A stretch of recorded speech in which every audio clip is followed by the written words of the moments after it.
Hey guys, tonight we settle into something so gloriously uneventful that your eyelids may grow heavy before we even sharpen a single pen. You're not scaling mountains, not leading armies, not discovering new continents. You're doing something far braver. You're stepping into the Ottoman divan at sunrise to record salt taxes, line after line. You probably won't survive this. At least, not without yawning. So, before you get comfortable, take a moment to like the video and subscribe, but only if you genuinely enjoy what I do here. And while you're at it, tell me in the comments where you are and what time it is as you listen, because somewhere in the world, someone is always scribbling numbers when they'd rather be asleep. Now, dim the lights, maybe turn on a fan for that soft background hum. And let's ease into tonight's journey together. The sandals you slip on are worn smooth, the leather creased in ways your toes already know. Your feet scuff along the marble floor, cool even in the early heat. The office smells faintly of dust, beeswax polish, and something sharper. The metallic tang of ink still drying from last night's calculations. Paper stacks lean like sleepy soldiers at their posts, and the first task is simply to keep them from toppling. You grind gall nuts with a small mortar, mixing them with water and iron salts until the ink darkens to that familiar blue-black sheen. Fun historical fact: this very recipe made records durable enough that Ottoman ledgers survive today in archives, ink still legible centuries later. The sound of the pestle is almost like a heartbeat, steady and slow. There's a quirky tidbit for you. Clerks were sometimes teased for having permanently stained fingers, as if their hands were small maps of empire smudged in navy and brown. And yes, someone once joked that a scribe could be identified in the bathhouse just by the blue patches on his nails. Occupational glamour. Truly. Historians still argue whether Ottoman bureaucracy was bloated genius or paper-choked inefficiency. Was every salt sack meticulously tracked because the empire cared about fairness, or because it loved paperwork more than people? Tonight, you're not here to decide. You're here to tally, quietly, and feel your shoulders sag with each new column filled. The reed pens rest in their wooden case. You lift one, breathe in the faint grassy smell of dried stalk, and test the nib's edge on scrap. A blot, a line, another blot. Your day has officially begun. And though nothing explosive happens, unless we count the ink splattering your sleeve, you sense the long tide of empire moving invisibly through your hands. Stay with me. We're only at the first scrape of the pen, and the salt caravans are already rumbling closer.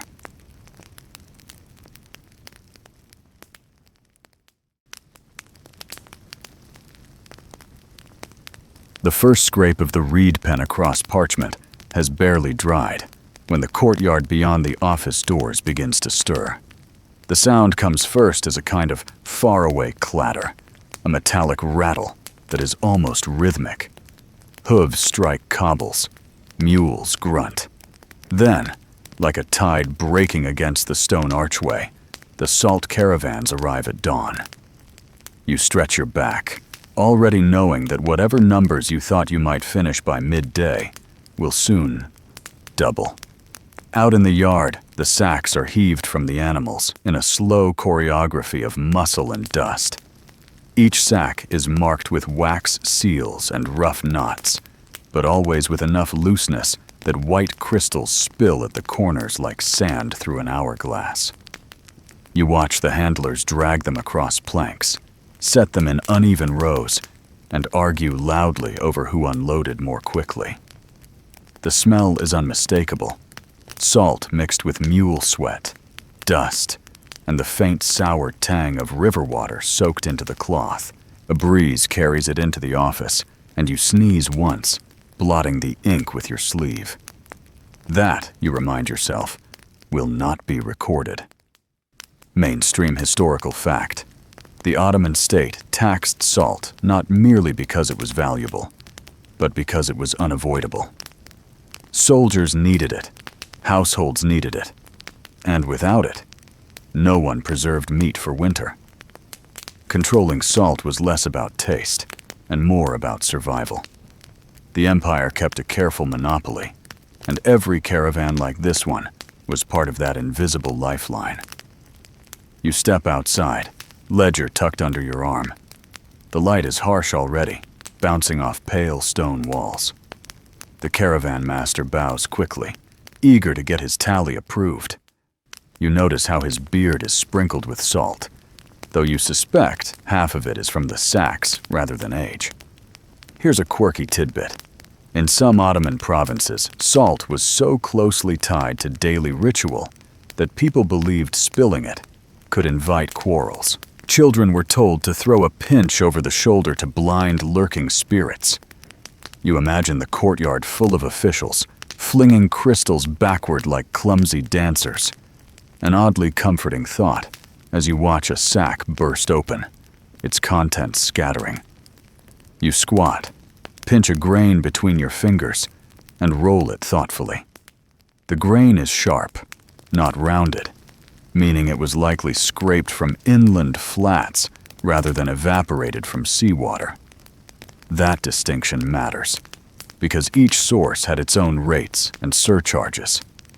Naturally, the rates were designed to confuse anyone but the clerks. Historians still argue whether the empire deliberately cultivated this complexity to discourage smuggling, or whether it simply inherited centuries of mismatched local practices. Whatever the answer, you're the one untangling it, bead of sweat by bead of sweat. A young helper drags a wooden scale into place. The beam creaks, chains jangling, pans heavy with the ghosts of yesterday's loads. You guide the men to lift the first sack, its coarse fabric tearing a little under the strain. The scale dips, groans, then steadies. You call out the number and another scribe scribbles it onto a scrap before handing it to you for the official ledger. Ink scratches, salt pours, numbers accumulate like waves. The process is hypnotic. Step, lift, weigh, record. Again, again. By the fifth sack, you notice your mind drifting. You imagine, absurdly, that each mule has its own favorite joke about you, the clerk. One mule smirks with its lips pulled back. This guy counts slower than we walk. Another rolls its eyes. If he stains his robe any darker, he'll look like a tax inkwell. Joke 1. A second joke forms in your own head when a handler drops a sack squarely on his own foot and lets out a strangled squeak. You can't laugh too loudly, but inside you file it away. The salt weighs less than his pride. Joke 2. Later, as one particularly ragged sack refuses to balance on the scale, you mutter, "This one must be paying its own bribe." And even the inspector, hiding behind the pillars, smirks. Joke 3. Numbers march down the page like patient soldiers. The sun climbs. You think about how salt has traveled farther than many of the men carrying it. Some of these grains were once part of a sea that retreated thousands of years ago, leaving its bones behind for you to tally. Others might have been dug from mountains, where forgotten animals left impressions in stone. Strange to consider that what preserves fish in Constantinople, dinners tonight, could be the fossil of a creature no scholar has ever named. You pause, another scholarly debate flickers in your mind. Was salt in the empire primarily an economic instrument, or was it a political tool to knit diverse provinces into one net of shared dependence? Both answers make sense. Neither satisfies, and your ink runs regardless. The sacks keep coming. The ledger keeps filling. Sweat drips down your temple as you lift your head. The courtyard is still thick with dust. Mules shuffle, handlers shout, and the stone arches echo with the ordinary music of empire. You glance back at your desk, the reed pen resting like a patient companion, waiting for the next figure. The day stretches long, but you've survived the morning's tide of salt. Barely. And though the ink stains are already spreading across your robe, you remind yourself, stains don't get taxed. Yet.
The courtyard gradually empties, leaving a trail of white dust that clings to your sandals as you shuffle back inside.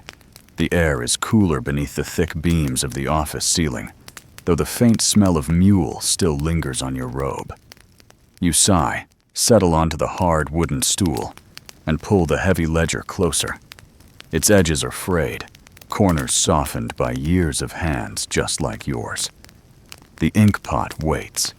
You dip your reed pen, steady your wrist, and begin the task that is somehow both the simplest and most exhausting, transcribing the raw numbers into neat columns. Each line is ruled in advance, so your job is essentially filling tiny cages with digits. Still, each stroke demands care. A 0 made too round could be mistaken for a 6. A 1 written hastily could be misread as a 7. In a world where soldiers' rations or villages' debts depend on these strokes, a single wobble can cause weeks of confusion. The ink itself is temperamental. Today it flows thin, leaving faint lines that make you frown. You stir it with the pen tip, coaxing the pigment to rise from the depths.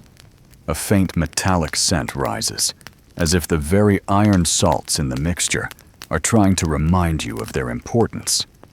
You remind yourself of the mainstream historical fact. Iron gall ink was used for centuries across empires, prized for its permanence. Ottoman bureaucrats relied on it because once dried, it bound into the paper itself, nearly impossible to erase.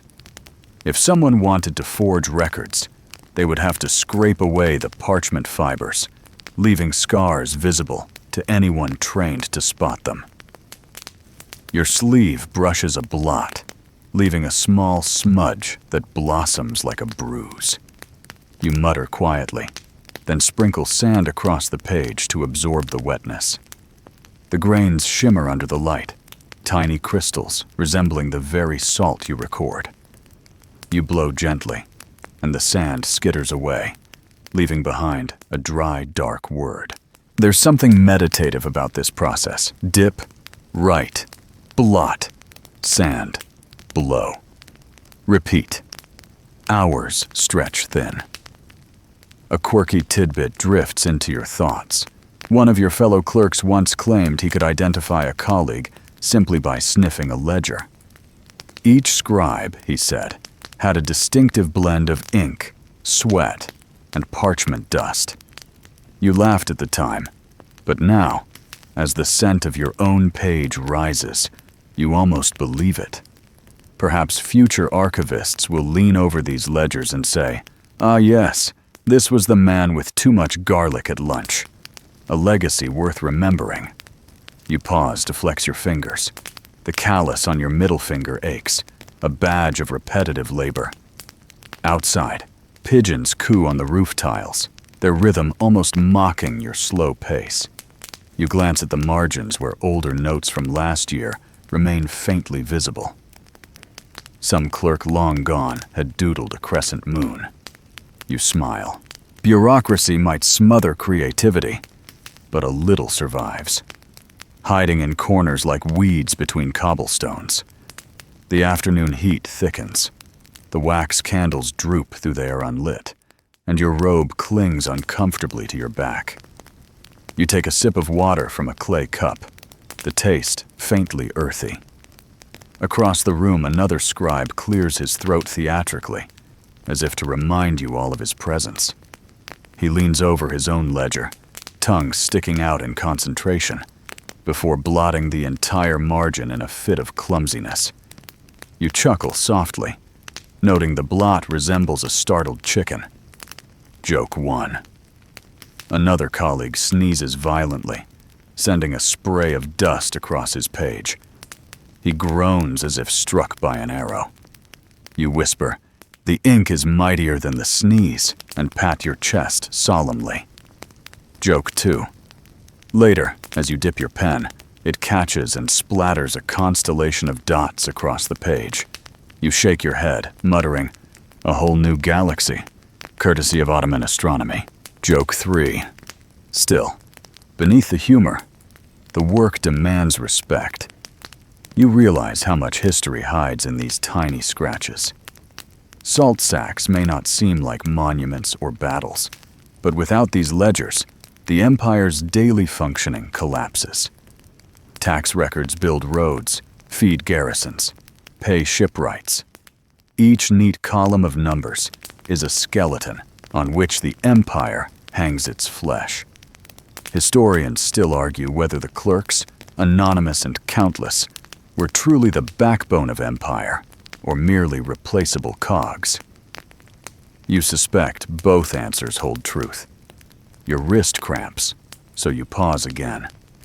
You lean back, staring at the rafters. Carved graffiti hides in the wood. Initials, dates, a crude drawing of a fish. The office has seen generations of clerks, each one leaving behind tiny traces. You are part of a lineage not of blood, but of ink. Tomorrow, another will sit in this chair. Years later, someone else. And still, the ledgers will grow heavier. You return to your task. Another column fills. The ink glistens briefly before dulling into permanence. Outside, the distant clang of a bell signals the hour. though you've long lost count of time.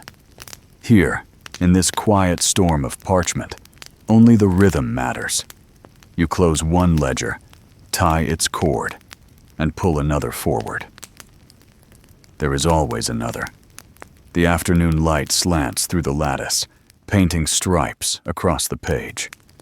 Dust motes drift lazily, illuminated like tiny planets in a private cosmos. You rest your chin on your hand and exhale. The smell of ink, parchment, and sweat blending into a perfume only clerks could ever love. And so the numbers march, endless but soothing, until you barely notice the world beyond the divan. The caravans have unloaded, the courtyard has quieted, but here in your ink-stained corner, the empire continues to live, line by careful line.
The clamor of the caravans has faded, and the ink stains on your hands deepen with every line.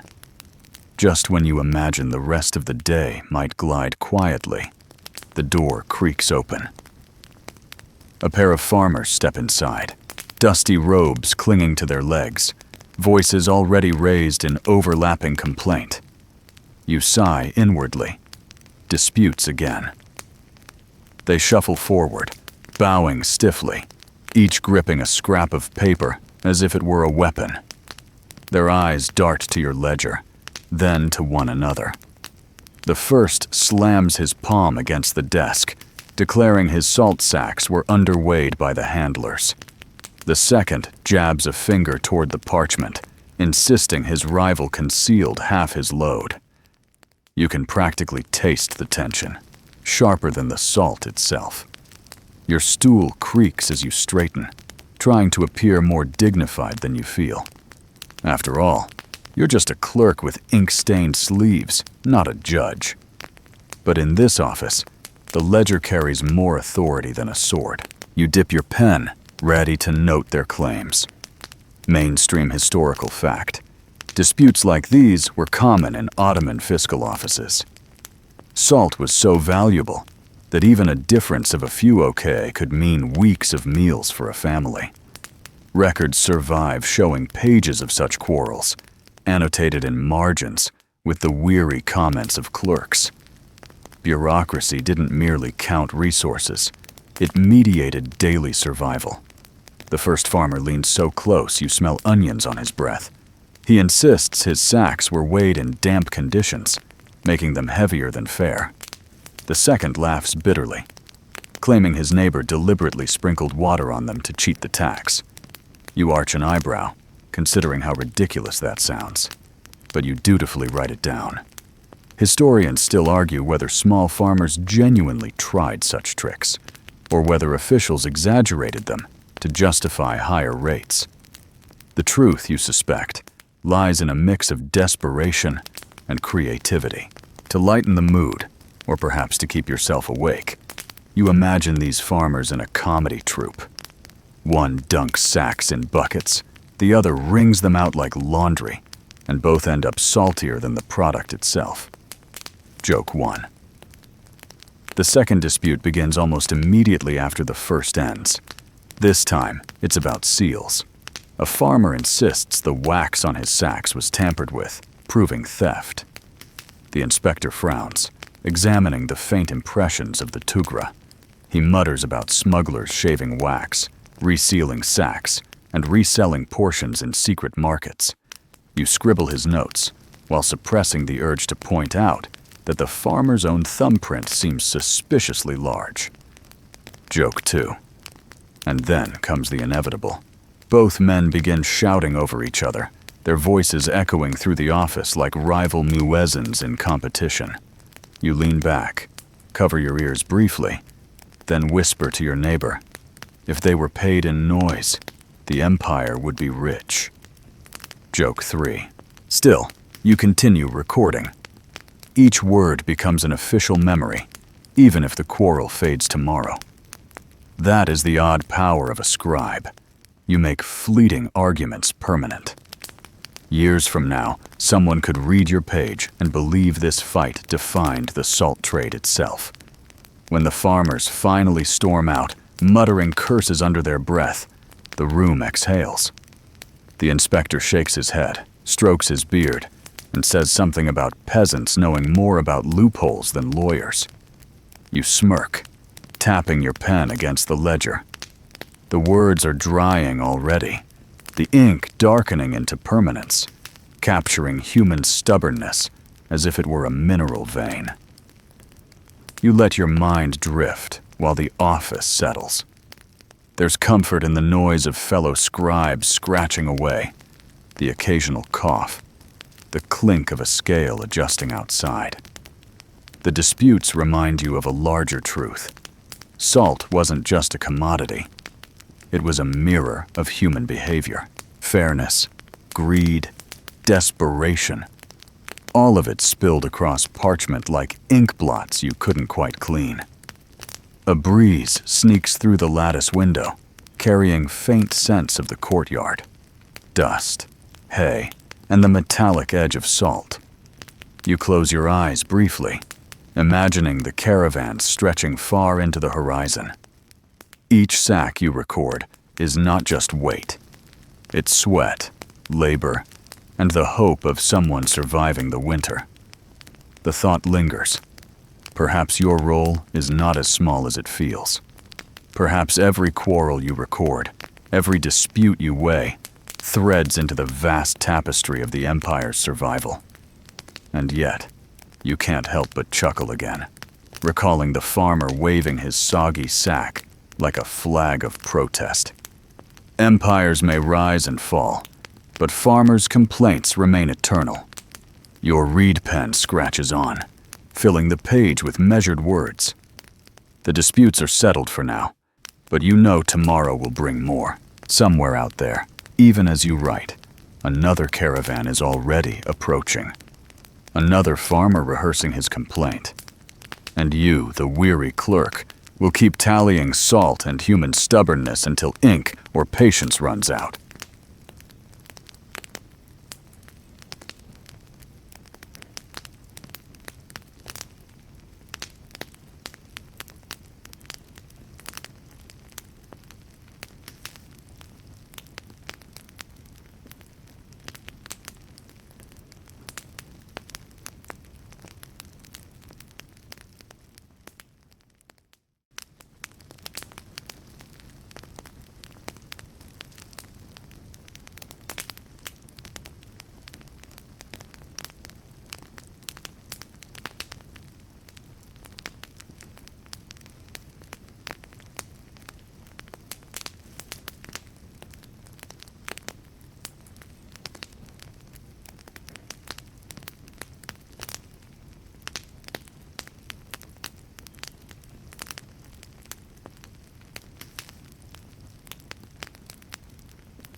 quiet after disputes is almost unsettling.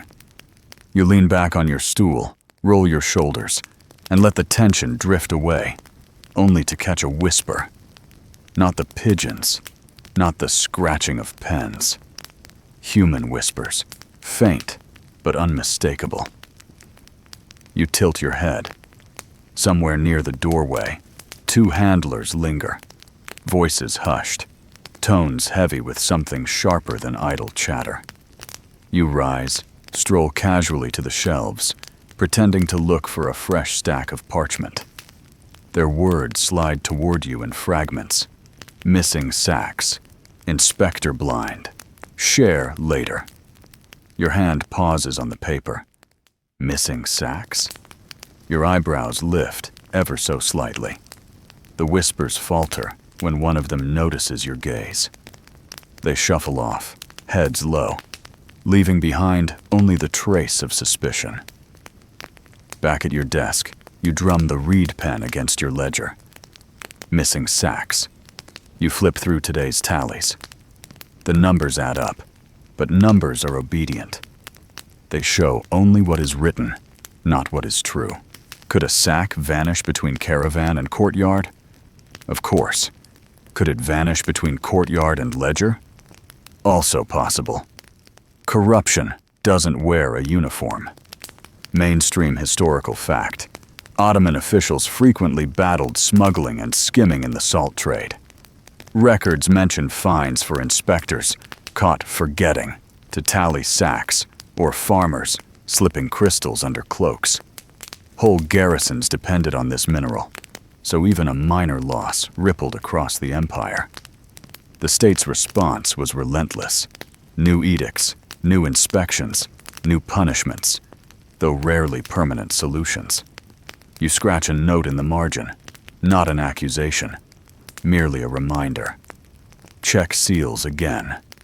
The words look innocent enough, but your heart beats a little quicker.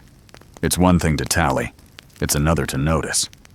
You wonder if you've just stepped into a game larger than your ink-stained sleeves. A quirky tidbit pops into your head. In some villages, salt was once stored in communal huts, with charms hanging at the doors. Chickens' feet, bits of cloth, even small mirrors were meant to ward off thieves. You imagine a thief creeping up only to scare himself with his own reflection. Perhaps the empire should hang mirrors at the divan's doors. Cheap, effective, and at least mildly entertaining. But corruption here isn't superstition. It's math. A missing sack means missing weight, missing revenue, missing trust. You dip the pen again, the ink darker now, and force your breathing steady. Historians still argue whether Ottoman corruption was systemic decay or simply the grease that kept the massive machine running. Some claim without these small leaks, the bureaucracy would have seized up. Others argue they were signs of rot gnawing at imperial strength. Sitting here, sweating into parchment, you think maybe both can be true at once. A shadow falls across your desk. The inspector returns, beard bristling, eyes sharp. He leans over your ledger, finger trailing the columns.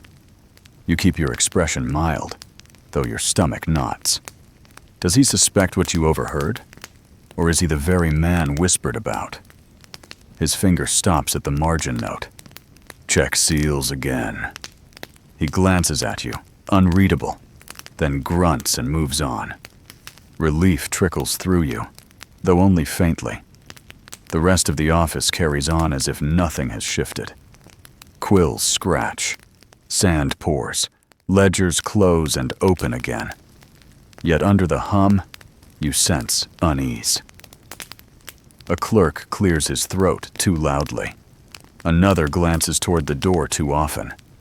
Everyone knows salt tempts. Everyone pretends otherwise.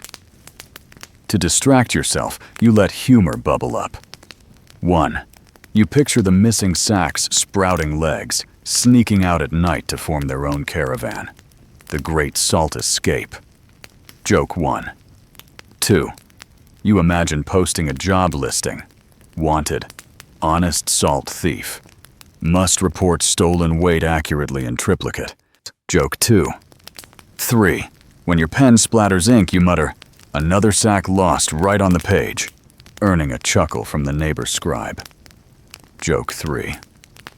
The whispers linger, though, long after the laughter fades. They cling to the rafters like smoke. You wonder if you should report what you heard. But to whom? The inspector? What if he's in on it?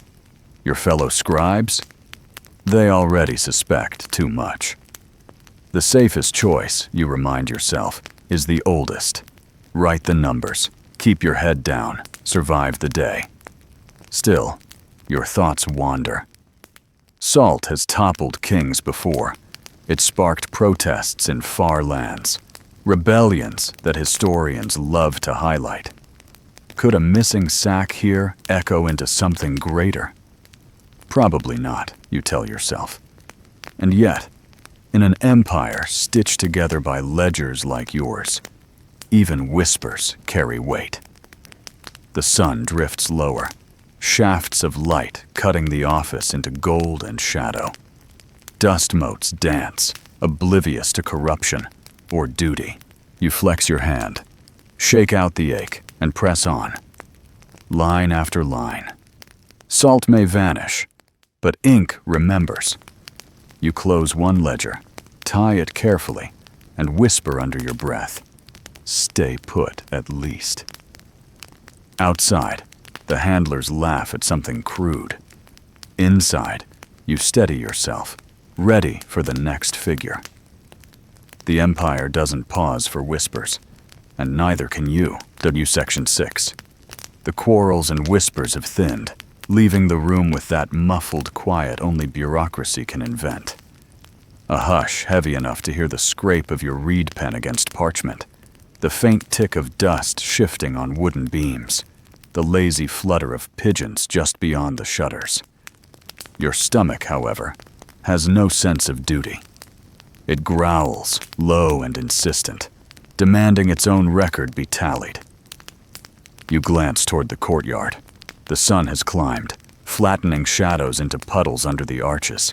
A few clerks shuffle out, robes fluttering like tired banners. You follow. Ledger closed.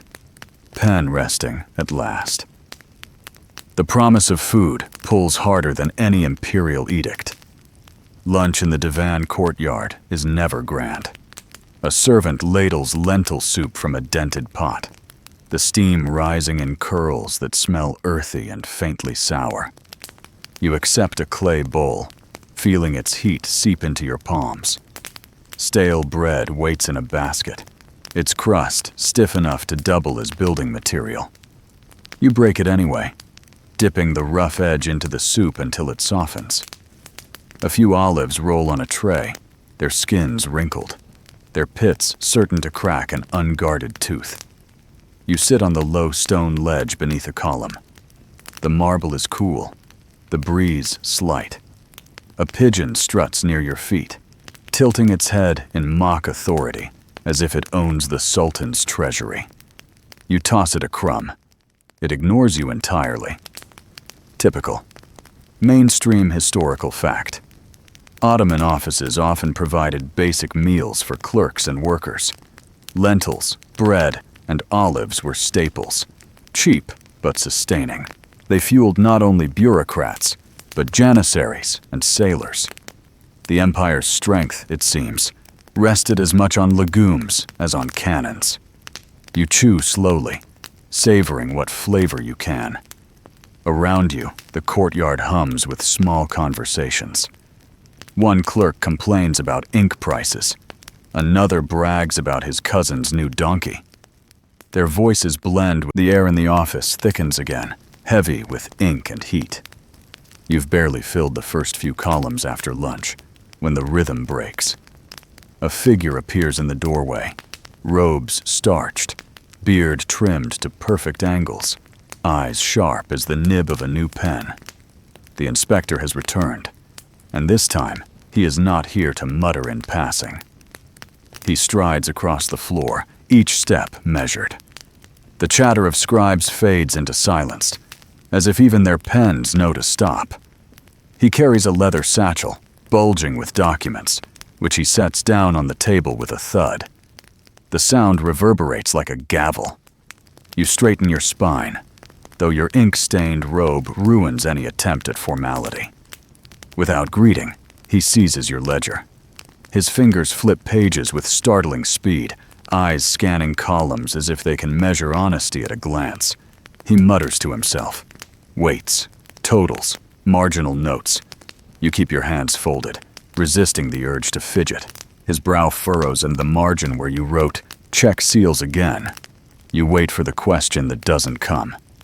Mainstream historical fact. Inspectors were essential cogs in the Ottoman fiscal machine. Their visits struck fear in clerks and collectors alike, for they wielded the power to fine, demote, or even imprison. Some were incorruptible watchdogs, others, opportunists who enriched themselves by pretending to sniff out corruption. The inspector clears his throat.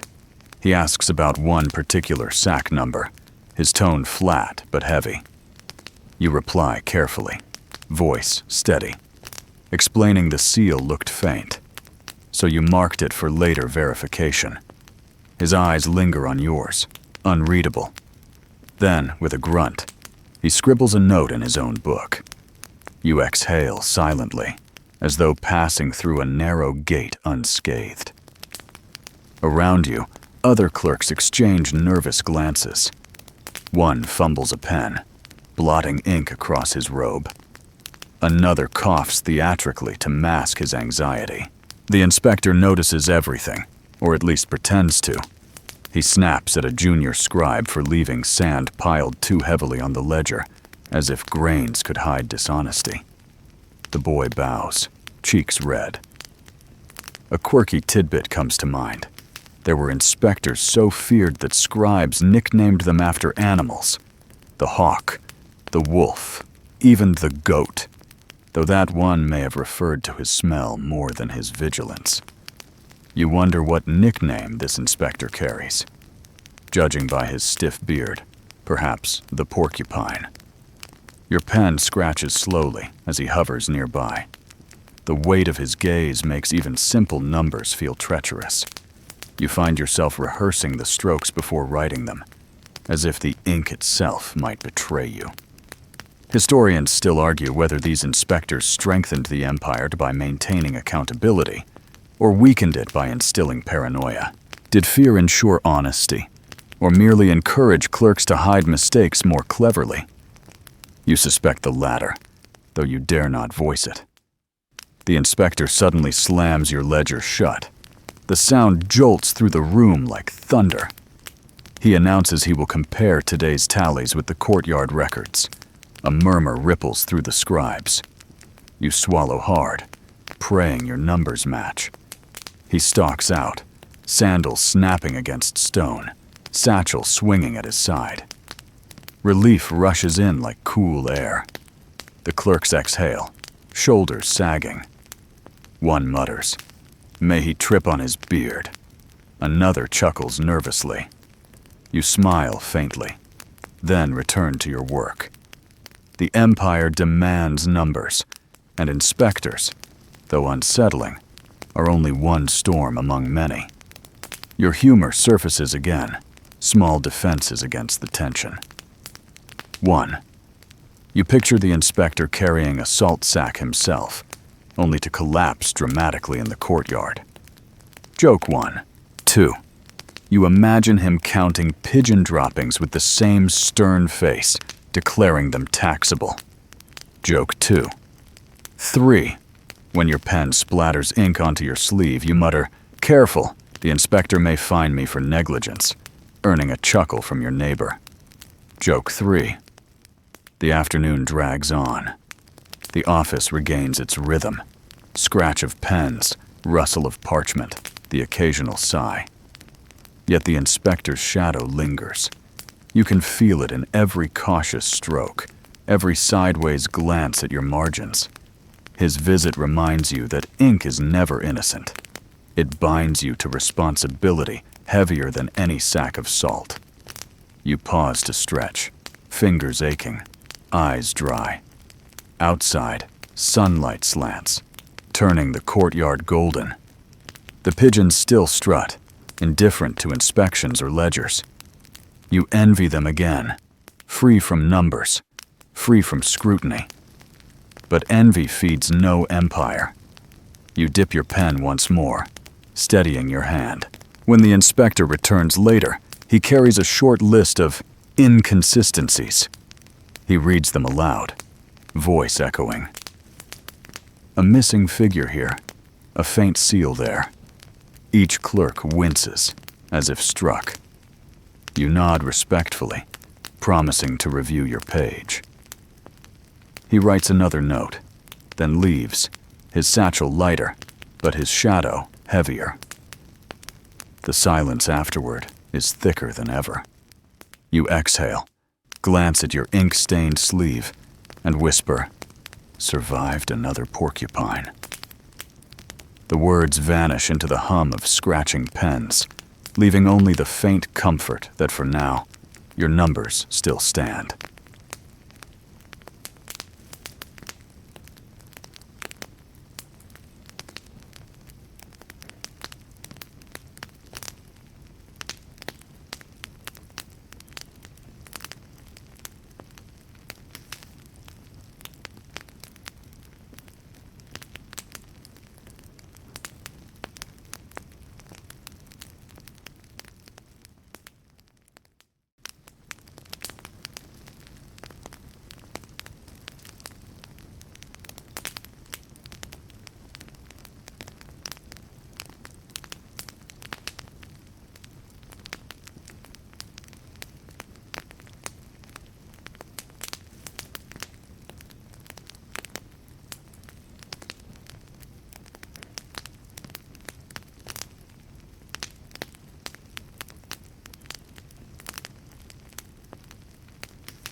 The inspector's presence fades, though not completely.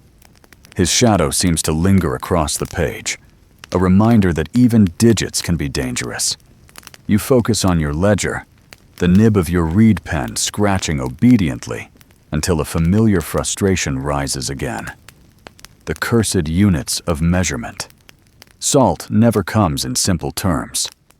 No, it insists on being weighed in OK, cantar, or occasionally even in muddled local measures that wander in like stubborn guests at a banquet. 1 oka equals about 1.28 kilograms, though some regions swear differently. A cantar, depending on who you ask, might be 44 oka or 100 oka. You sigh. Even after years of practice, the conversions feel like riddles meant to test your patience. Mainstream historical fact. The Ottoman Empire standardized many measures, yet inconsistencies persisted. Provinces clung to their own scales, their own traditions, and tax clerks had to juggle them all. Some argue this patchwork reflected tolerance for local custom. Others claim it fueled endless confusion. You dip the pen again, careful not to drip. Today's caravan listed weight in cantars, but the courtyard scale gave OK. You sketch quick calculations in the margin, numbers tumbling over one another like restless children. The result is neat enough, but you can't help muttering under your breath. Why not just weigh in bread loaves and be done with it? Your neighbor chuckles, overhearing. He offers his own complaint. Once, a farmer arrived quoting donkey loads as a unit. The clerk before you dutifully recorded 6 donkeys, then spent the next week trying to guess whether it meant 6 animals or 6 loads. You smirk, imagining a ledger filled with livestock doodles. A quirky tidbit fits perfectly here. In some rural markets, people once measured salt against eggs. A small pile of salt equaled a certain number of eggs, though no one could agree whether large hens tipped the scale more. Imagine telling the inspector, "Yes, this sack weighs exactly 47 eggs." Historians still argue whether these tangled measures were accidental or strategic. Was the empire trying to respect local tradition, or did it deliberately allow confusion so clerks and inspectors could manipulate numbers at will? You shrug inwardly. Either way, your pen does the labor, converting confusion into orderly lines. You pause for humor, your quiet rebellion against the tyranny of measures. 1.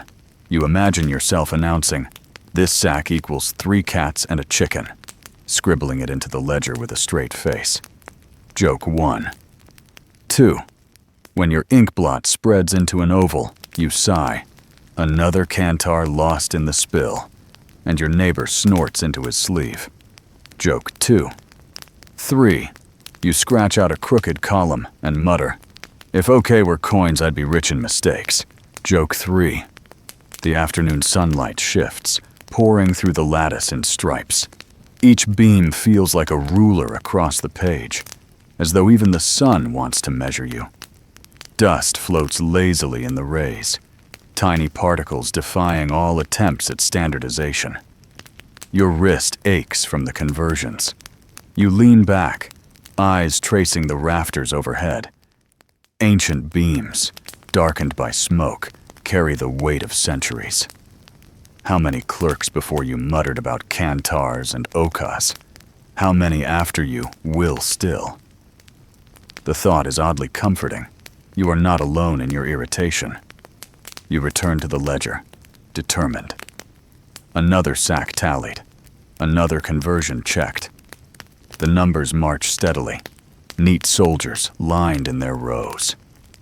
The confusion outside the page may be infinite, but inside your columns there is at least the illusion of order. You imagine future historians squinting at your careful strokes. Will they shake their heads at the empire's stubborn units? Will they laugh at your margin notes? Perhaps they will debate endlessly about why you wrote "check seals again" on one page and "convert from donkey load" on another.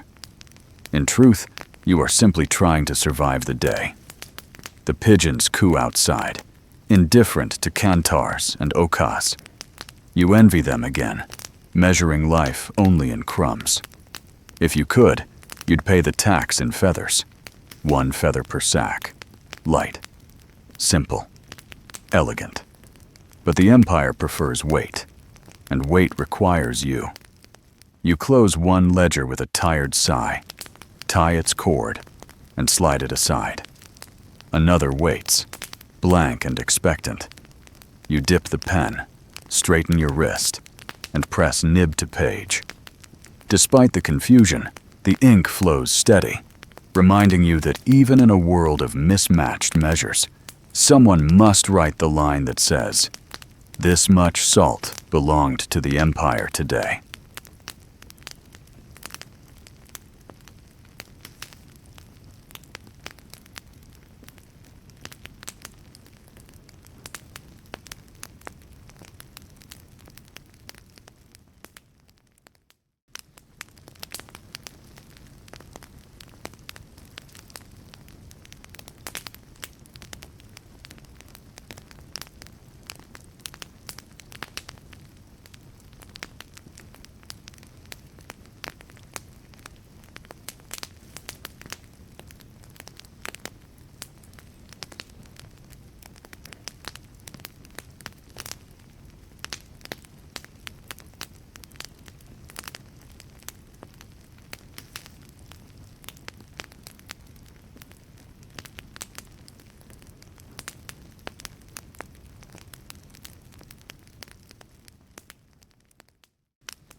The numbers blur after hours of conversions, so it comes as a relief when voices ripple through the office, softer than the morning disputes, more playful.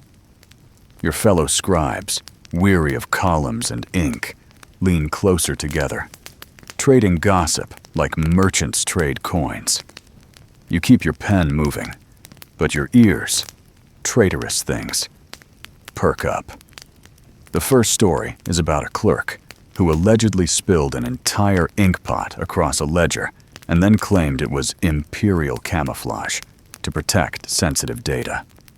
The table erupts with muffled laughter, though the poor man was apparently fined half a month's wage. You smile, imagining the inspector's face at the sight of a midnight blue lagoon where numbers should be.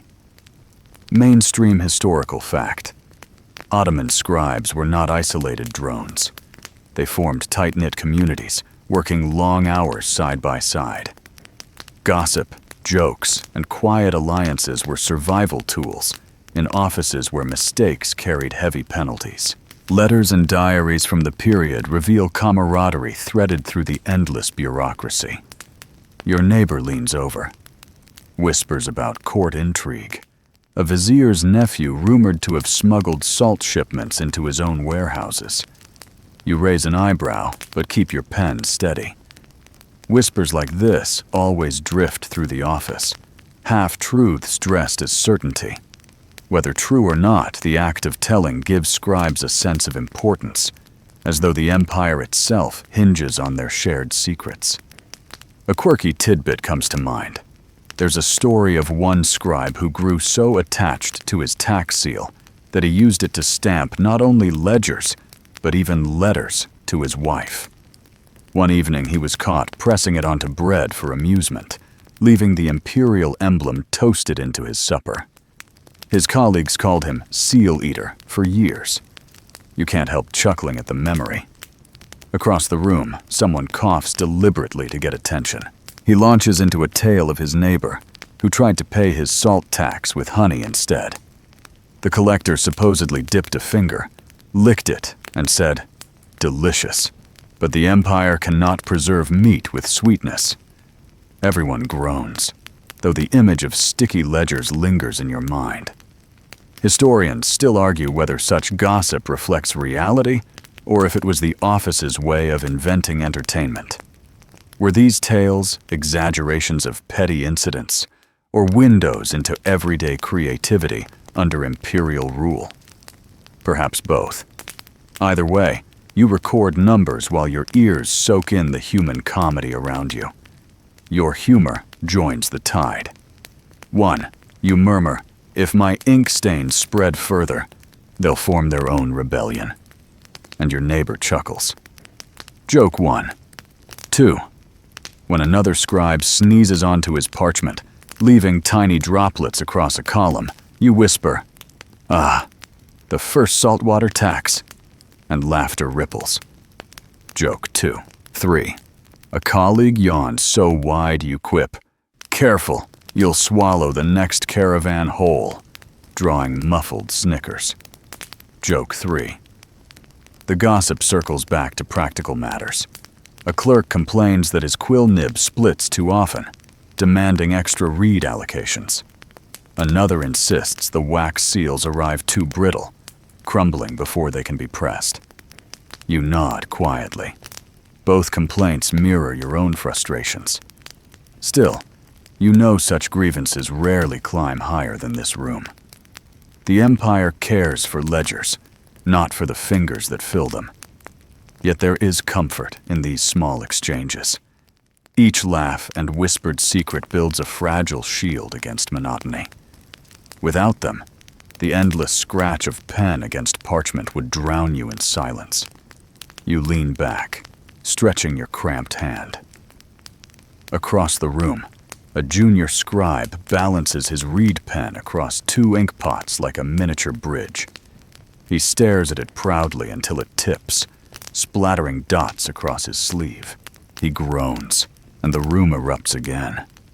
You shake your head, smiling, thinking, yes, this is how clerks survive. Ink, gossip, and a pinch of foolishness. Your thoughts drift as the chatter fades back into scribbling.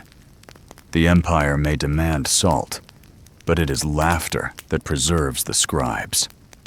You glance at your page, the columns neat, the margins cluttered with notes and small doodles. A crooked crescent, a hastily drawn bird, trace of a mind that refuses to be entirely swallowed by bureaucracy. Outside, the pigeons coo, echoing faintly like gossip carried on wings. You wonder if they too have their own tales. That clerk fed me crumbs. That one ignored me. That one dropped soup. Perhaps gossip is universal, binding creatures as surely as taxes bind provinces. The pen resumes its rhythm. Scratch, blot, sand, blow. Columns rise again, numbers marching. The gossip lingers in the rafters, warm and harmless, a reminder that even in the heart of empire, humanity whispers between the lines.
The gossip fades into background hum, replaced once more by the scratch of pens and the faint shuffle of sandals.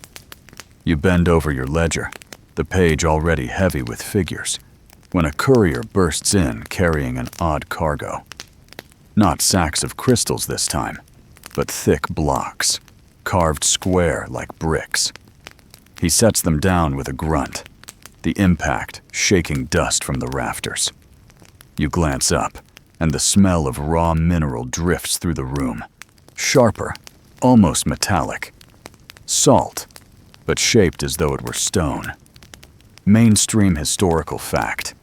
In parts of the Ottoman world, villages sometimes paid taxes, not in loose salt, but in compressed blocks. Easier to stack, easier to count. They doubled as trade currency. A block of salt could buy cloth, grain, or even, in remote areas, the loyalty of soldiers.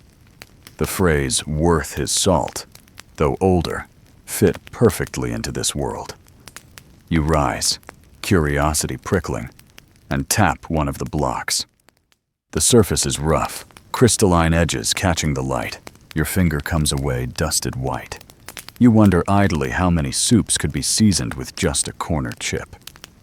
The courier chuckles, saying in some provinces people shaved slivers off their tax blocks for cooking until officials caught on. You jot this down in the margin, smiling at the ingenuity. A quirky tidbit.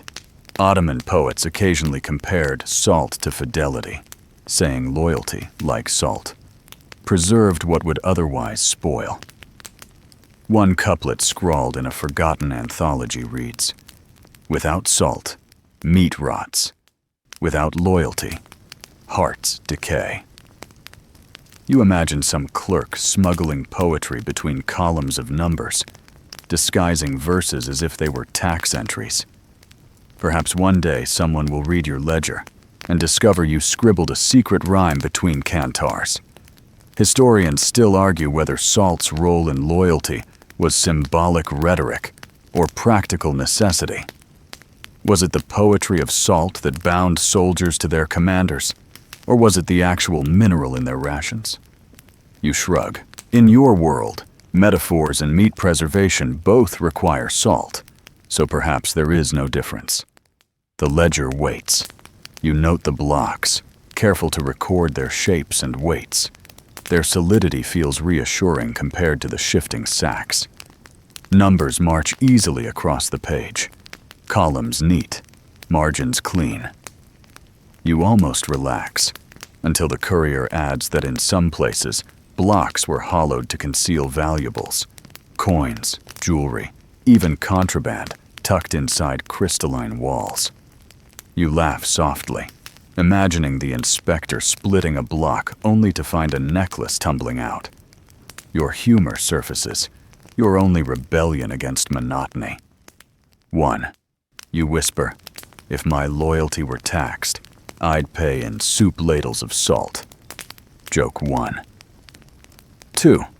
When a colleague licks a fingertip to test the block, you mutter, "Careful, that's half a week's wages you just swallowed," earning muffled laughter. Joke 2. 3. Another clerk sighs at the heavy lifting, and you quip, "At least the empire pays in blocks of loyalty, not bricks to the head." Joke 3. The work resumes. The reed pen scratches steadily, ink darkening the page. Each block receives its place in imperial memory. You pause occasionally to flex your fingers, rolling the stiffness out. The blocks sit silent beside you, sturdy, ancient seeming, as though they could outlast the building itself. Your thoughts wander. Imagine soldiers on a distant frontier, trading salt blocks for bread. Imagine villagers shaving their tax bricks carefully, pretending not to. Imagine a poet in the capital, writing verses about salt, while clerks like you grind ink in dim rooms. Salt, loyalty, empire, they all blur into one line of ink. The afternoon grows warm. Light filters through the lattice, painting the blocks in gold stripes. They glow faintly, as if holding sunlight within. You find yourself oddly comforted by their presence, like silent guardians against the chaos of sacks and disputes. They don't burst open, don't spill, don't spark quarrels. They simply wait, heavy and dependable. Still, you know even loyalty has cracks. One careless drop, and a block shatters, spilling crystals across stone.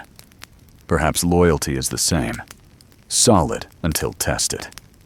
You glance at your ink-stained hands and think, at least paper does not ask for loyalty. It only asks for neatness. The courier leaves, his sandals echoing down the hall. The blocks remain, stacked neatly, their weight recorded, their existence captured in ink. You lean back, close your eyes briefly, and let the silence sink in. For a moment, you imagine the entire empire reduced to blocks of salt, stacked from desert to sea, glowing under sunlight. Heavy, eternal, yet fragile enough to crumble under pressure. When you open your eyes, the ledger waits. You dip the pen once more, steady hand, steady breath, and resume. Line by line, the empire continues, preserved in ink as surely as meat preserved in salt.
The stack of salt blocks looms quietly in the corner, their sharp edges catching the last of the afternoon light. You return to your seat, stretching your fingers before dipping the reed pen again. For a moment, the day feels calm, measured, predictable. And then, as always, the empire delivers a small surprise. A farmer arrives, bent under the weight of his sacks.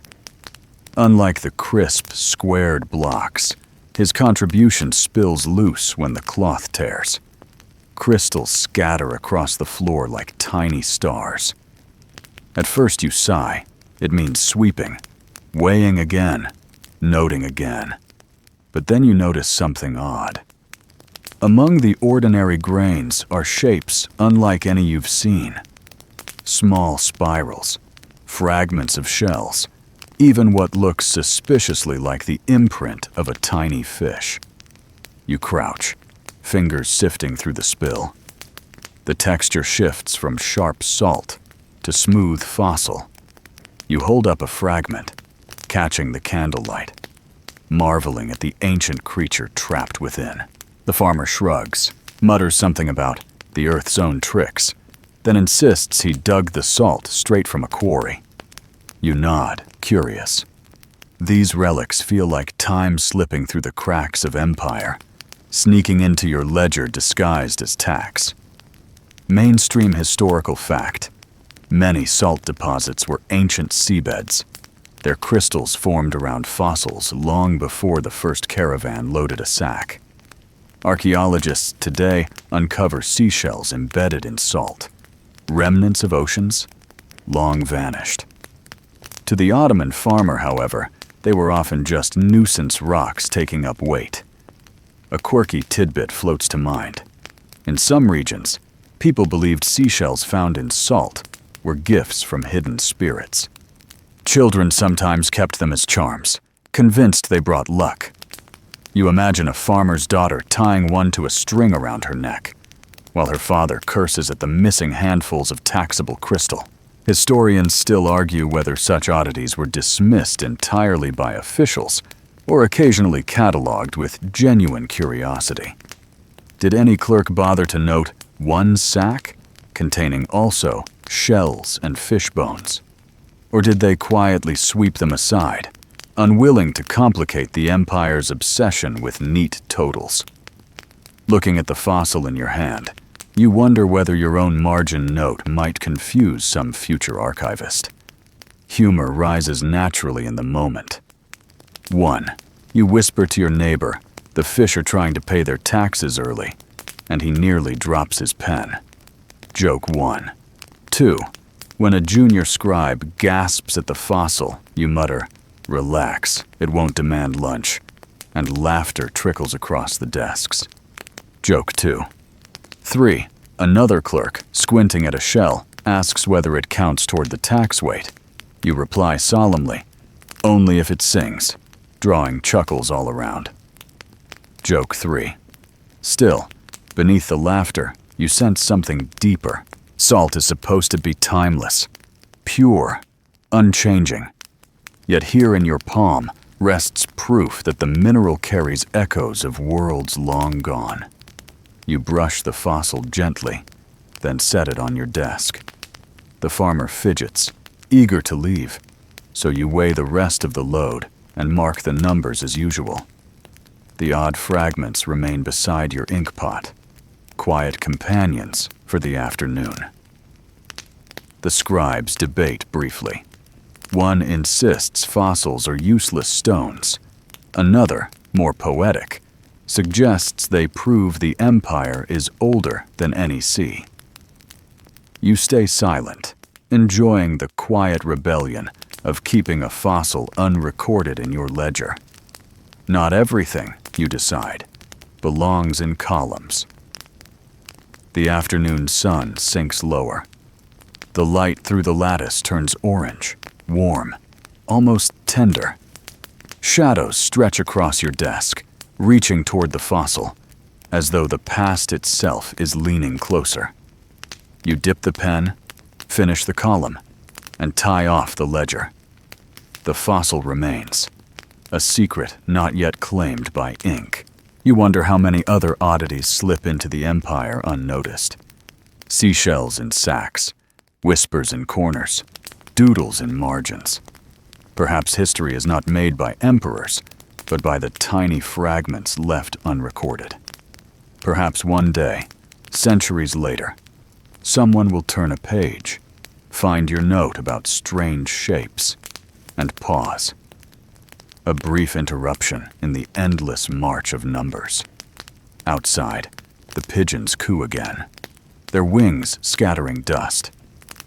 You close your eyes for a moment, picturing the fossil fish swimming lazily in some ancient ocean, unaware that one day a tired clerk in the Ottoman divan would cradle its imprint in an ink-stained hand. Then you open your eyes, smile faintly, and whisper to the fossil, "Welcome to the Ledger of Empire." The pen scratches once more, and the day continues, as endless as salt itself.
The fossil rests by your ink pot, a silent curiosity, while the Empire's routine presses forward.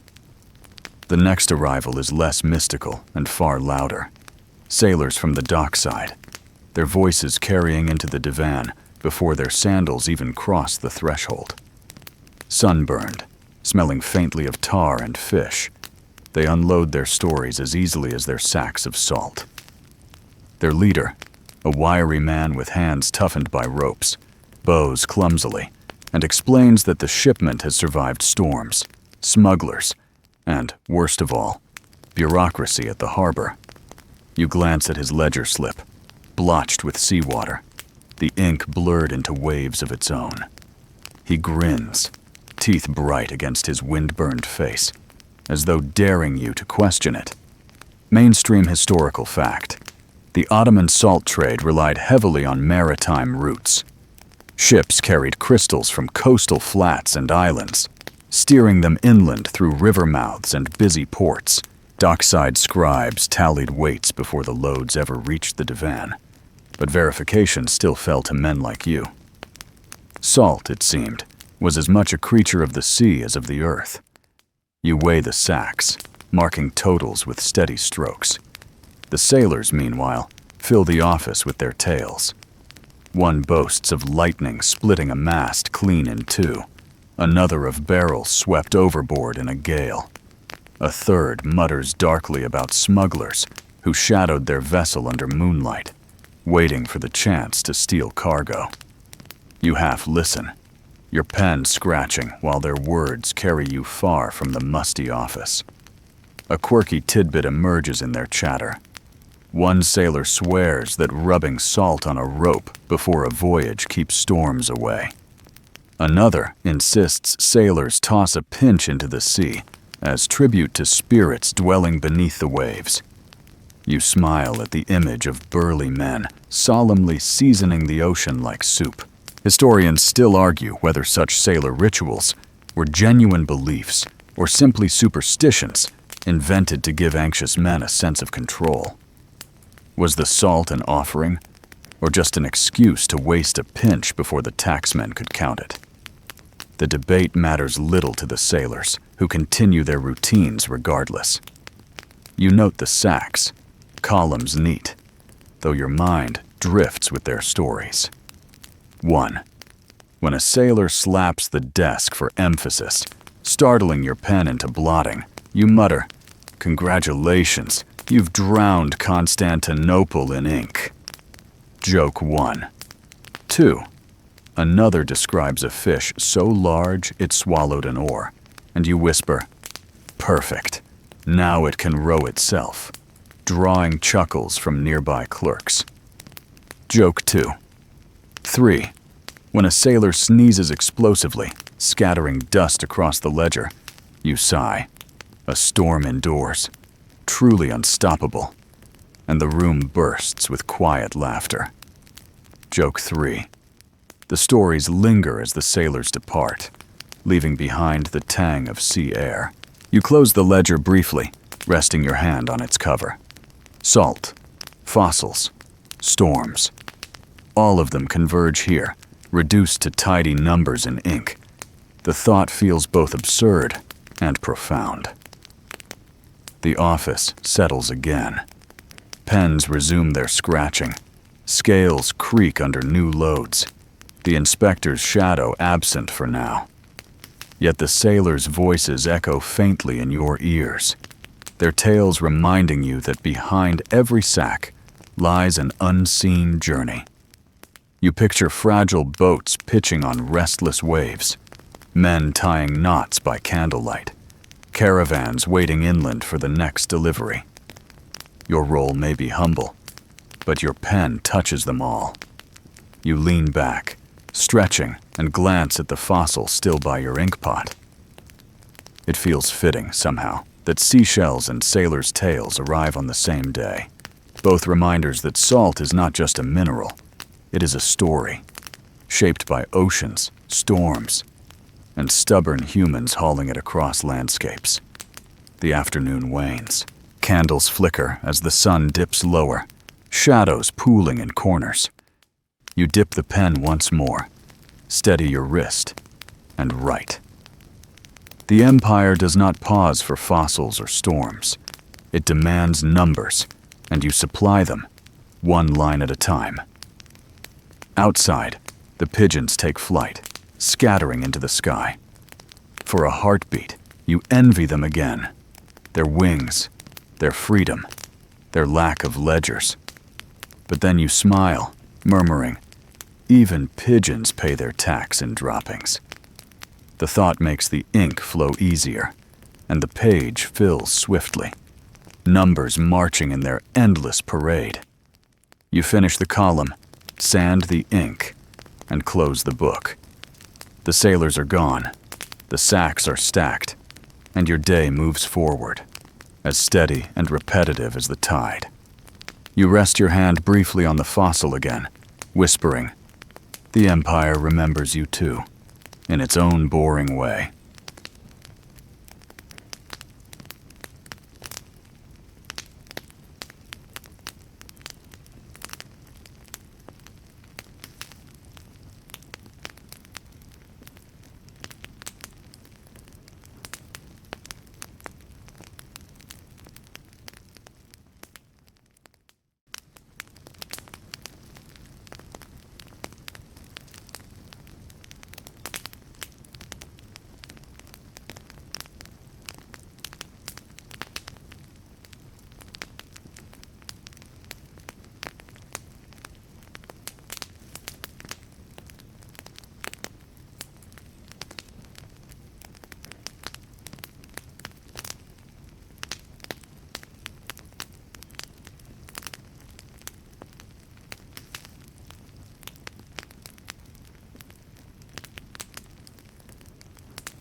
The sailor's scent of tar and sea fades slowly, replaced once more by the familiar musk of wax, parchment, and perspiration. Candles are lit, their flames trembling faintly in the warm air, and the long shadows of evening creep across the walls.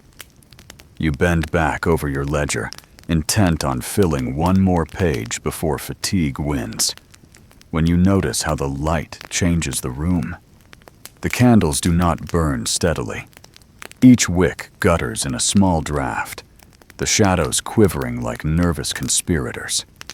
Your ink catches the glow, glistening wet before dulling into black permanence. The parchment curls slightly from the heat, edges lifting as though trying to escape the desk.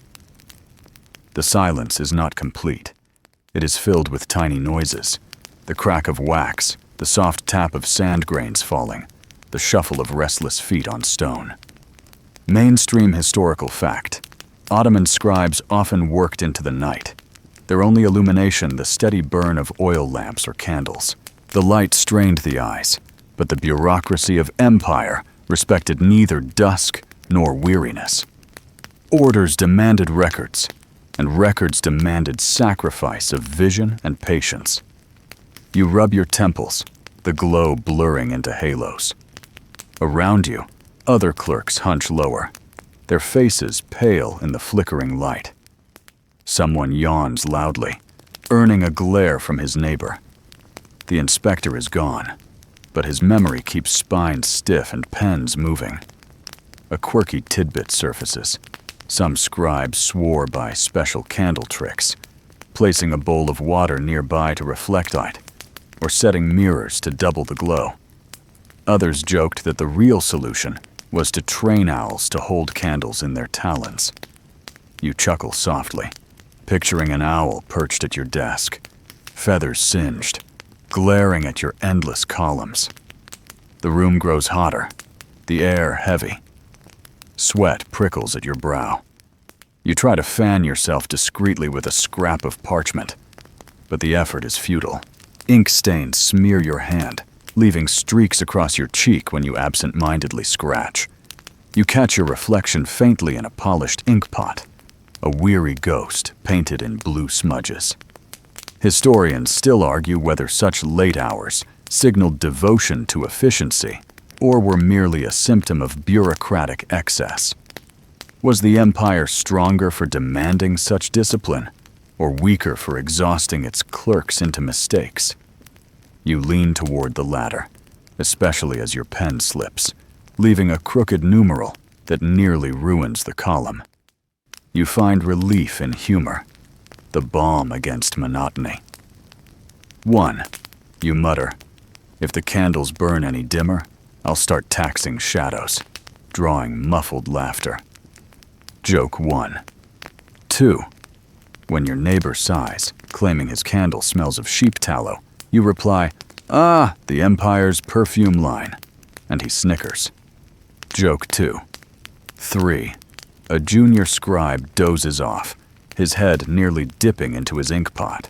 You whisper, "At least he'll leave a lasting impression," and chuckles ripple softly. Joke 3. Despite the fatigue, you continue. Dip, write, blot, sand, blow. The rhythm lulls you into near trance. The numbers no longer feel separate. They merge into a single, endless column, a river of digits flowing through your pen. You almost hear it murmur, like water trickling over stone. The candles burn lower, their wax pools dripping onto metal holders. One flame flutters dangerously, then steadies again. Shadows stretch long fingers across the floor. Outside, the courtyard grows quiet. The pigeons tucked into their roosts. Even the city beyond seems hushed, as though the empire itself dozes while you remain awake, recording its salt-breathed pulse. Your eyes ache. You rub them, seeing sparks of light dance across your vision. Yet the ledger calls.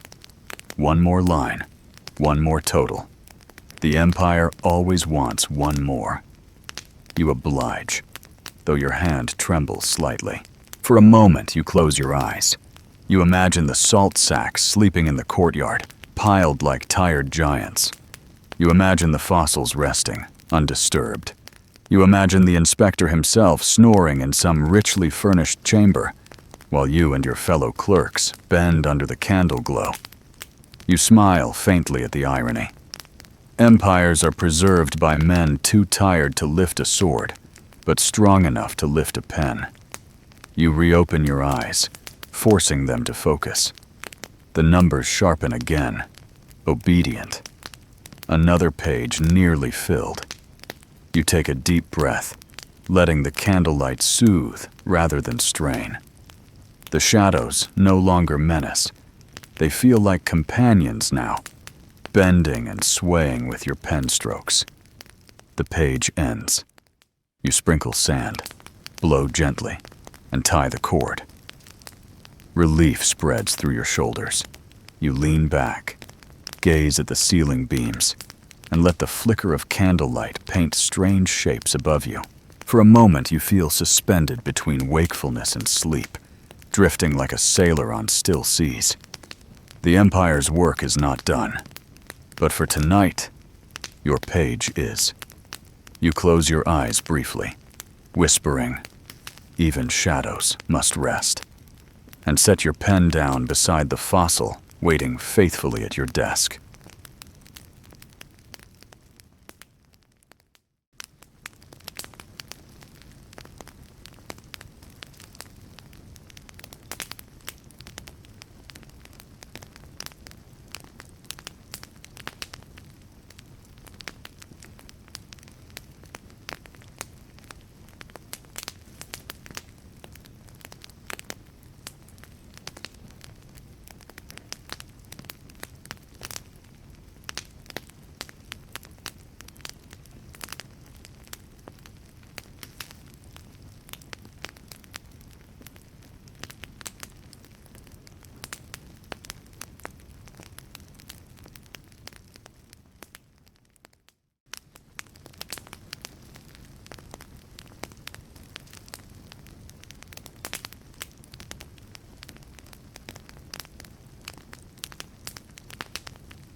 The candles burn low, their pools of wax spreading like tiny lakes across the holders. Your hand hovers over the ledger, pausing before the next entry, and for once you feel the weight of the world beyond the desk. It presses quietly, like a tide against a stone wall. The empire stretches far past these salt sacks, beyond this office, beyond even the city. Yet here you sit, the smallest gear in a machine that grinds across continents. You lean back, letting your eyes blur, picturing the geography stitched invisibly into your ledger. Villages tucked into Anatolian valleys, where peasants carry baskets of crystals from hillside springs. Islands in the Aegean, their salt pans gleaming under relentless sun. Deserts stretching into Arabia. Caravans trudging across dunes with sacks swaying like pendulums. And beyond even that, ships riding waves toward foreign ports, where Ottoman salt buys alliances as easily as bread. Mainstream historical fact. Salt taxation reached across the empire's provinces, binding regions together in shared obligation. Revenues from Anatolia funded soldiers on Balkan frontiers, while shipments from the islands salted fish sold in Egyptian markets. To record salt in one city was, in effect, to touch the lives of people thousands of miles away. The realization both humbles and exhausts you. Your nib scratches lines that will ripple into villages you'll never see, kitchens you'll never smell, soldiers you'll never meet. Empires are vast, but ink is what stitches them. A quirky tidbit drifts to memory. Some remote towns treated salt caravans as festivals. Children lined the roads, singing songs, while elders sprinkled water in front of the mules to bless the journey. To them, salt was not just a tax. It was spectacle, a reminder that the empire's reach could arrive in jingling harnesses and creaking carts. Historians still argue whether such integration of regions was genuine cohesion or quiet coercion. Did salt knit provinces together in shared lifelines, or did it merely remind each village of imperial control? Sitting here, the debate feels abstract. What you know is simpler. The empire breathes through ledgers, and you are one of its lungs. Your humor sparks again, small embers against vast thoughts. 1. You mutter, "If the empire stretches any farther, I'll need a longer pen," and your neighbor snorts. Joke 1. 2. When another clerk sighs about sore fingers, you whisper, "Imagine the scribe in Cairo. His hand is halfway to Africa already," earning chuckles. Joke 2. 3. A pigeon flaps against the lattice, startling the room. You quip, "Ah, the empire's fastest courier," and laughter lightens the gloom. Joke 3. The laughter fades, leaving you with your thoughts again. You dip the pen, mark another total, and pause. You imagine the farmer who dug the crystals, his back bent under sun. You imagine the sailor who braved storms, his hands raw from ropes. You imagine the cook who sprinkles salt into stew tonight, feeding children who will never know your name. All of them threaded into your line of ink. The candle sputters, nearly dying, then steadies. Shadows sway across the rafters, twisting into shapes that resemble distant lands. You trace them with your eyes, a jagged line like mountains, a long curve like a river, a block like a fortress. The empire above you, drawn in shadow, while the empire below you rests in ink. Fatigue creeps in, but so does pride. Faint and reluctant. You are no soldier, no vizier, no poet, yet your pen holds weight. Salt, loyalty, empire, all of it balanced on the strokes of men like you. The thought steadies your hand as you resume writing, each digit now carrying more than its surface value. The ledger grows heavy as the night deepens. Still, you persist. Each line is another thread binding distant provinces to this office. You know tomorrow the cycle will begin again. Caravans, disputes, inspectors, gossip. But for now, the vastness of empire hums quietly in the flickering light. You close your eyes briefly, whispering, all of them, here, in this ink, before leaning forward once more. The fossil still sits by your ink pot, and you realize it too is part of the same truth. The past, the present, the distant, all folded together into your tired handwriting. The nib scratches. Another number is born, carrying with it deserts, seas, kitchens, and quarrels.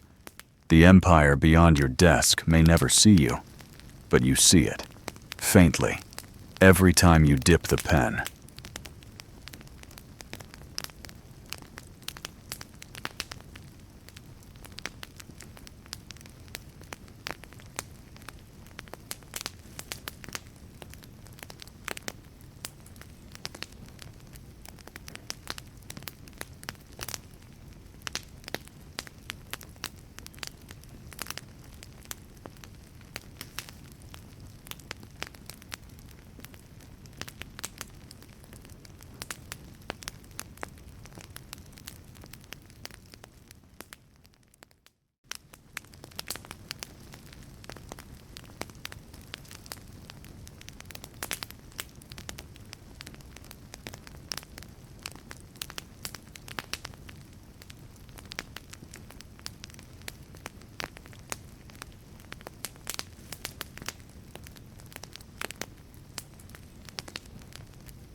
The room hums with its ordinary rhythm, pens scratching, candles guttering, the occasional cough echoing against stone. You are halfway through another page when it happens. A clumsy elbow, a careless hand, and a single candle topples. For a heartbeat, nothing. Then flame leaps across the desk, licking at the parchment corner. You jolt upright, stool screeching, heart hammering louder than the fire itself.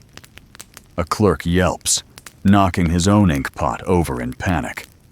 Black rivulets race across the floor, mingling with sparks. Someone shouts for water. Another stumbles into a shelf, scattering scrolls like startled pigeons. The quiet order of bureaucracy shatters in seconds. You grab the nearest ledger, slapping at the fire with your sleeve. The heat singes fabric, leaving the smell of charred wool. Your neighbor lunges with a jug, splashing more on the desk than on the flame. The blaze hisses, sputters, then roars again as if mocking you. Mainstream historical fact.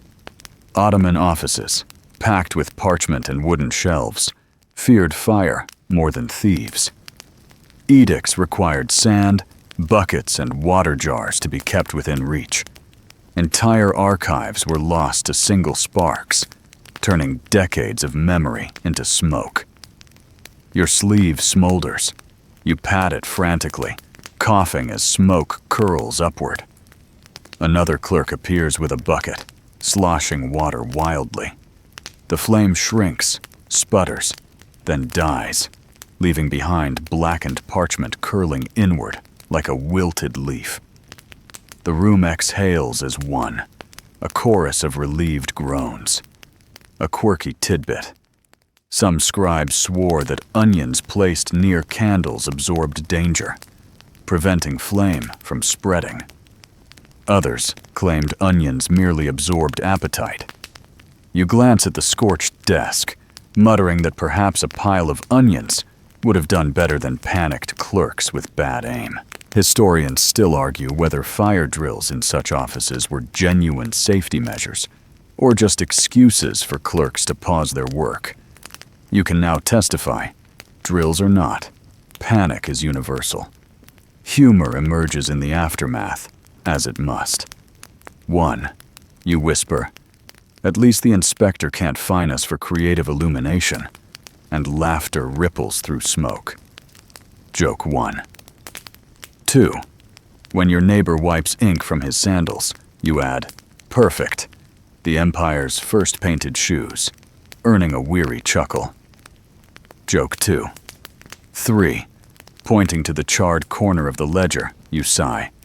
Perhaps the fire wished to edit our numbers, and even the most shaken clerks smile. Joke 3. The air remains heavy with smoke. Your eyes sting, throats rasp, but slowly the room steadies. Parchments are gathered, shelves inspected, buckets refilled. Someone mutters a prayer of thanks. You stare at the blackened pages, wondering how much memory just dissolved into ash. A single candle, one careless elbow, and history vanished. You tie off the damaged ledger, setting it aside. The Empire will not mourn the missing numbers, not truly. Still, you feel a pang. Hours of labor, burned into illegibility, reduced to a smoky aftertaste in the air. You rub your temples, half laughing at the futility. Yet the work resumes. Pens dip again. Parchment fills. Bureaucracy does not pause for flame. You force your hand steady, though the scorch mark smolders in your mind. As the room calms, you picture tomorrow's gossip. The great fire of the salt ledger, they will say, exaggerating sparks into infernos. You know how stories swell. Perhaps in a century, someone will believe this entire divan burned down tonight. You smile faintly, imagining historians arguing over charred fragments, debating whether the Empire lost a fortune in salt or just a handful of complaints about damp sacks. You lean back, coughing softly. Outside, the night air pushes faintly through the lattice, carrying cool relief. You close your eyes, letting the breeze clear the smoke from your lungs. Candles flicker warily now, placed farther from the ledgers, as though ashamed of their outburst. The fossil still sits by your ink pot, untouched. You glance at it with gratitude. Stones, at least, do not burn. Perhaps that is why history clings to them, leaving fragile paper to fade. You dip the pen once more, pushing past fatigue, past the smell of char. Numbers return, steady and unyielding, as though nothing happened. Yet deep inside you know, every page is fragile, every line one spark away from oblivion. That knowledge lingers as you write, making each stroke feel strangely precious. The office hums again. The empire breathes again. And you, ink-stained and weary, continue, pretending the scorch marks are merely shadows.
The scorch marks fade into the background, though their scent lingers like a warning. The office settles, the ledgers return to their march, and you remind yourself that every day must end somehow. Closing rituals, though tedious, carry their own comfort. There is rhythm in routine, even in bureaucracy. You begin with the sand. Each page written today must be dried, the grains shaken carefully across the ink, so smudges do not creep into tomorrow. You lift the ledger at an angle, letting the sand slide like a river across black lines, then tilt it back into the small tray. The crystals whisper faintly as they fall, a softer echo of the salt sacks outside. You repeat the gesture for page after page until your wrist aches. Mainstream historical fact. Scribes often ended their day by sanding, tying, and sealing ledgers before locking them into heavy wooden chests. The security was both practical and symbolic. These books held the empire's lifeblood, not to be left exposed to dust, theft, or flames. When the sanding is complete, you reach for cords, rough twine, frayed at the ends, still strong enough to bind. You wrap it around each ledger, nodding carefully, whispering small reassurances, as though the books were restless children. The knots must be firm, the ties even, for a poorly bound book invites suspicion of tampering. Your fingers fumble from fatigue, but you persist, knot after knot, until the stack resembles a small fortress of order. A quirky tidbit drifts to mind. In some offices, scribes grew superstitious about knots, believing a poorly tied cord cursed the numbers inside. Some would undo and redo them 3 times for luck. You smirk at the thought, half tempted to retie one of yours just in case. The empire believes in balance. Perhaps cords should too. Historians still argue whether these end-of-day rituals represented true devotion, or were simply Habit born of exhaustion? Did clerks tie cords with reverence for empire, or merely because their supervisors demanded it? Looking at your stack, you suspect both. Reverence and obligation, woven tightly together. You prepare the seals next. Warm wax drips, thick and glossy onto cord knots. You press the imperial stamp, the Tugra imprinting authority in a single squeeze. The wax cools quickly, hardening into scarlet medallions. You imagine them centuries from now, cracked and dusty, yet still recognizable as symbols of power. Ink may fade, but seals shout even from the grave. You pause to stretch, shoulders stiff, fingers aching. Around you, fellow scribes mirror the ritual. The room fills with soft rustles of cords, faint hisses of wax, low murmurs of prayer. There is something almost sacred in the routine, as though each ledger is an offering laid at the altar of empire. Humor bubbles up again, your defense against solemnity. 1. You whisper, "If my knots were any tighter, they'd demand their own tax." And your neighbor chuckles. Joke 1. 2. As wax drips onto your thumb, you wince and mutter, "At least the seal finds me worthy," drawing laughter. Joke 2. 3. When a clerk ties his cord so poorly it unravels instantly, you quip, "The empire just declared bankruptcy," and the room erupts in weary giggles. Joke 3. The chests wait, their iron hinges creaking as lids open. You lift the ledgers, heavy, stacked with the weight of a day's empire. Your back protests, but you lower them carefully inside, arranging them like bricks. Each chest holds dozens of books, each book thousands of lines, each line countless grains of salt. You close the lid with a sigh, listening to the iron lock click shut. Finality. Mainstream historical fact lingers in your mind. Some of these chests traveled with armies, hauled across muddy fields, guarded as fiercely as cannons. Salt records meant pay for soldiers, rations for campaigns. Lose the chest, lose the army. You run your hand across the iron lid, grateful yours will rest in a quiet archive instead of a battlefield. The room dims further. Only a handful of candles remain, their wax nearly spent.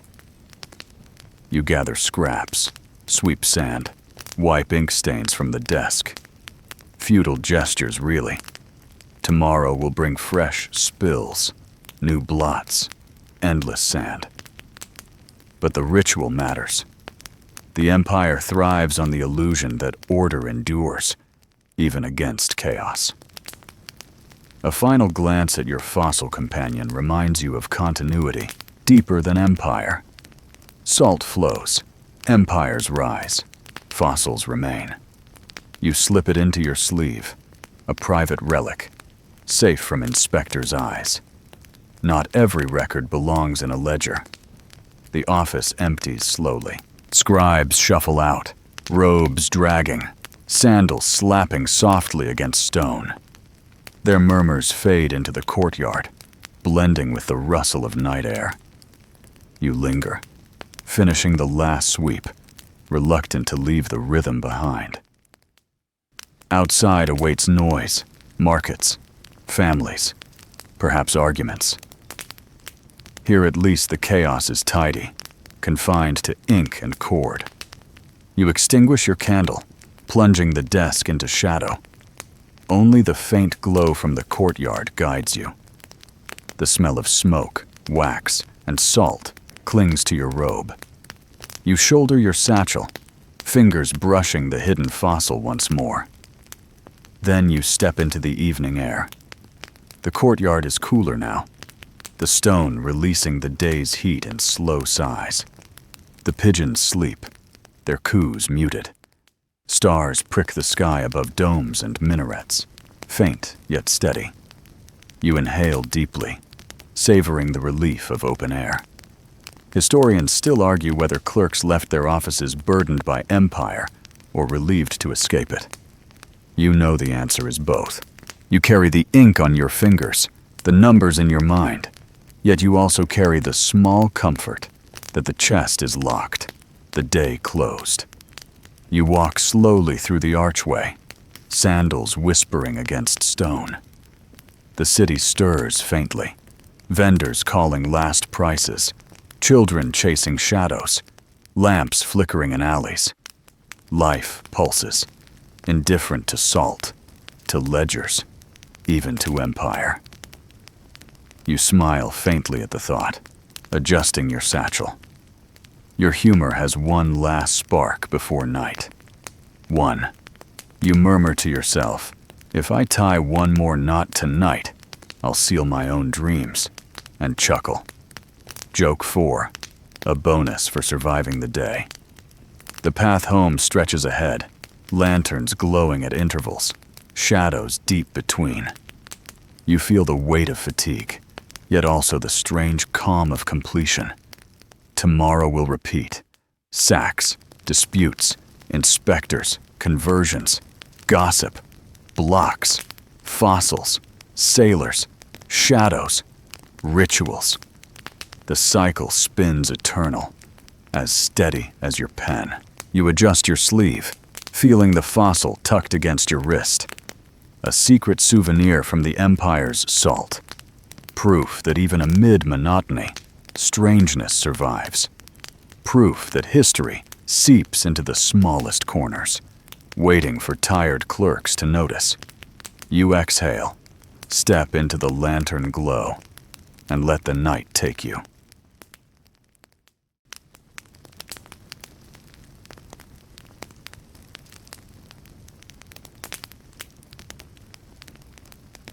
The lantern light stretches across the cobblestones as you make your way home, the ledger's weight no longer tugging at your shoulders, though the ghost of its numbers still marches across your thoughts. The city at night hums with a softer rhythm than the divan. Shopkeepers shutter stalls. Apprentices sweep thresholds, and the smell of bread lingers from ovens cooling after their long day's labor. You pass beneath an archway, where guards lean lazily on spears, nodding as you shuffle past, your sandals whispering against stone. The streets carry the residue of salt, too, though less obvious than in the office. Fishmongers rinse their stalls, white grains clinging to wood like stubborn frost. Housewives pour brine into jars, sealing cucumbers for winter meals. Even horses lick the stone near stables, where crystals collect like hidden treasures. The Empire's veins stretch everywhere, invisible yet tangible, tying your pen strokes to these humble tasks. Mainstream historical fact. Rebellions across empires, not only Ottoman, often sparked from salt taxation. The mineral's universality made it an unavoidable burden, and rulers who pushed too hard found themselves facing crowds as restless as oceans. You cannot help but wonder whether some distant protest, unheard by you now, might already be forming under the strain of salt. A quirky tidbit surfaces from memory. Travelers once swore that salt placed beneath a pillow kept away nightmares. You imagine scribes sneaking grains under their thin mattresses, praying to dream of anything but ledgers. Perhaps tonight, you'll try it yourself, though you suspect your dreams will still be crowded with columns and ink blots. Historians still argue whether the Empire's reach through salt was genius policy or parasitic control. Was it wise governance to weave daily life into imperial record? Or was it exploitation wearing the mask of necessity? You shrug inwardly. Either way, your pen has already joined the verdict. You pass a fountain, water shimmering in lantern glow. Children splash there even at night, their laughter carrying lightly across the square. You pause, watching them cup hands, pretending to be merchants or soldiers, bartering imaginary goods. One boy pinches the air dramatically, declaring he sells salt finer than any vizier's kitchen. You smile, seeing how even play carries the mineral's shadow. Moving again, your path narrows into an alley. Laundry sways overhead, catching the breeze like tired sails. You touch the fossil hidden in your sleeve, a small weight grounding you. A reminder that beneath all the columns, quarrels, and whispers, the earth itself still writes its own story in stone. The empire might demand numbers, but time demands patience, and fossils win both contests. Your humor stirs once more. 1. You murmur, "If the empire taxed my yawns, it would be wealthy indeed." Joke 1. 2. When a cat darts across your path carrying a fish head, you whisper, "Another smuggler foils the inspector," chuckling softly. Joke 2. 3. Passing a baker sprinkling dough, you sigh, "At least some salt escapes the ledger." Joke 3. At last your street appears, lined with modest homes, lanterns glowing faintly in niches. You climb the worn steps to your door, push it open, and slip inside. The room smells of clay walls, woven mats, and faint traces of yesterday's stew. You set your satchel down, unroll your robe's sleeves, and finally let your shoulders drop.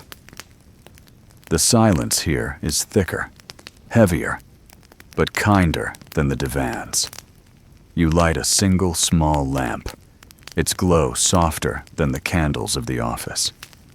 The fossil rests on your table now, pale against the wood, gleaming faintly. You run a thumb across its ridges, feeling time curl under your touch. Then you set it aside, pull a thin blanket over your knees, and exhale deeply. The empire may demand salt tomorrow, but tonight it demands nothing. You allow your eyes to close, knowing the ledgers will wait.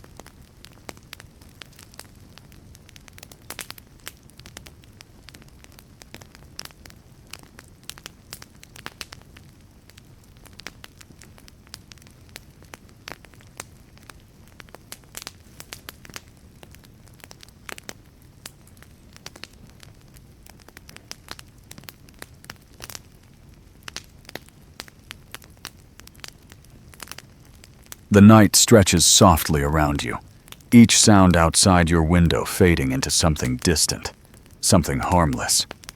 Lanterns gutter and die along the street, leaving only a hush that seems to breathe in rhythm with your own. You notice how your body loosens, the ache of your shoulders finally dissolving, as if even the memory of ledgers is too heavy to carry into sleep. The blanket rests gently across your legs, light as the salt grains you sifted all day. The fossil remains on the table, pale and still, a small reminder that the world keeps its quiet records without pens or ink. You think about how even oceans vanish, how seashells sleep inside rock for centuries, how one tired clerk might cradle them for comfort in a city filled with voices. History drifts slowly, patiently, until it cradles you in turn. The air cools against your face. You focus on the softness of the lamp's glow, steady and warm, flickering only enough to remind you that shadows can sway without danger. Somewhere, pigeons rustle in their roosts, and a dog sighs in a neighboring courtyard. These sounds fold into a lullaby. The empire itself seems to hum, unbothered by disputes, inspectors, or endless conversions of cantars into okay. You breathe slower, longer, each inhale smoothing the edges of thought, each exhale clearing space for rest.